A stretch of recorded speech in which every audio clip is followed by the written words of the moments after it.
Hi, I'm Betty Jo Hyman, and I am beginning something today that I have postponed for 2 years. But I have felt God leading me to do this for years, and I'm preparing a room and a space that I'm going to do most of my recording in.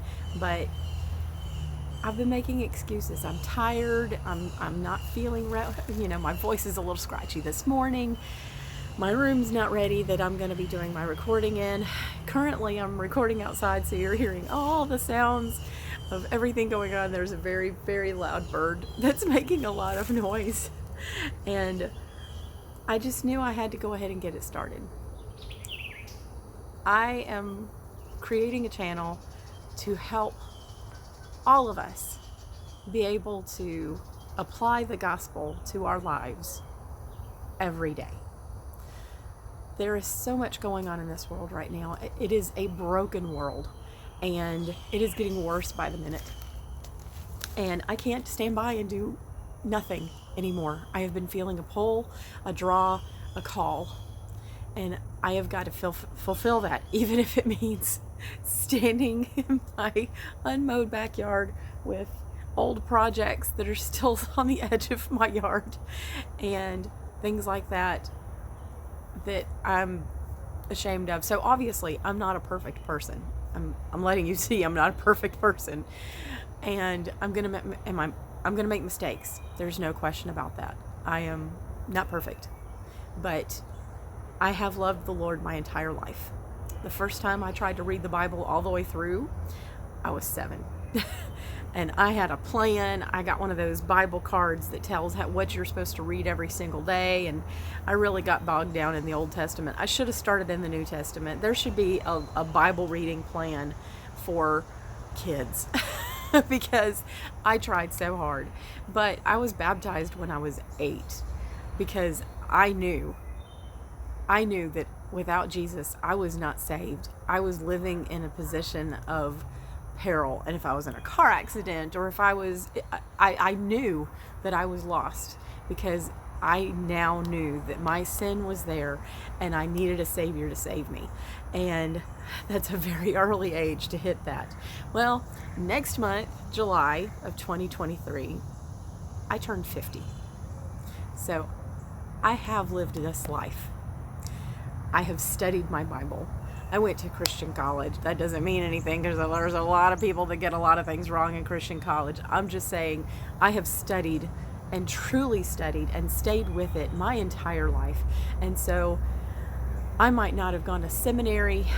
I might not have a degree in Bible, but I have read enough and studied enough and followed lectures enough and sat on that pew at church long enough and truly studied during the week. That's something that I think as a lot of people have missing in their life right now, but we'll discuss that at another time, because that is what this is about, is actually taking that first century gospel and dusting off those stories that sometimes can seem that they're not connected to you in any way, and taking that and putting it smack dab in the middle of our society today, because somebody's got to do it. And our society right now is crumbling, and Satan is winning.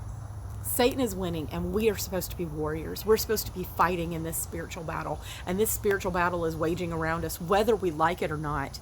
And most of the time you feel like throwing up your hands and saying, I don't know what to do, so I'm just going to let the people, I'm going to let the preacher do it. I'm going to let the elders do it. I'm going to let the people that are already out there trying to do things. But it's not that. We are supposed to be foot soldiers for Christ. And this is part of that. Living your life, looking at the world through those God lenses and trying to be part of the battle to change the direction of our world. And if nothing else, you might change 1 or 2 hearts. But guess what? Jesus would have died on the cross for one person's sin. Even if the whole world was lost, one person, he would have done it for one. What about you? What about you? It is not just about the here and now. It's not about whether Sally down the road likes you because you are so amenable, and you're never abrasive, and you never say anything that's going to make her unhappy because you say that she's in living in some sort of sinful situation, and you never say anything about it. There's a song that we've sung in church, and every time this song comes up, you never mentioned him to me. I was far away. You knew I was astray, and yet you never mentioned him to me. I have never been one of those people that could walk up to just anybody and say, "Is Jesus your Savior? Are you going to heaven?" It's just something that has not been part of my nature, and it has been a struggle in my life to feel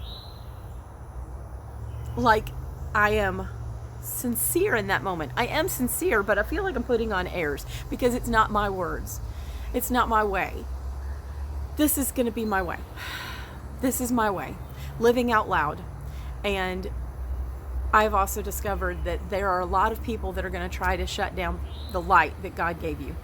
They're going to tell you that you're stupid. They're going to tell you that you don't know what you're talking about. They're going to tell you you're not smart enough to be talking to me about this subject. They're going to tell you anything and everything that's going to put you down and shut you up. I have been shut up my whole life. I have been told, sit down, let others do this. Come on, calm down. You're not enough to do this. Go do that. Guess what? It's the work of Satan. It's the work of Satan. And I'm going to start calling it out as that.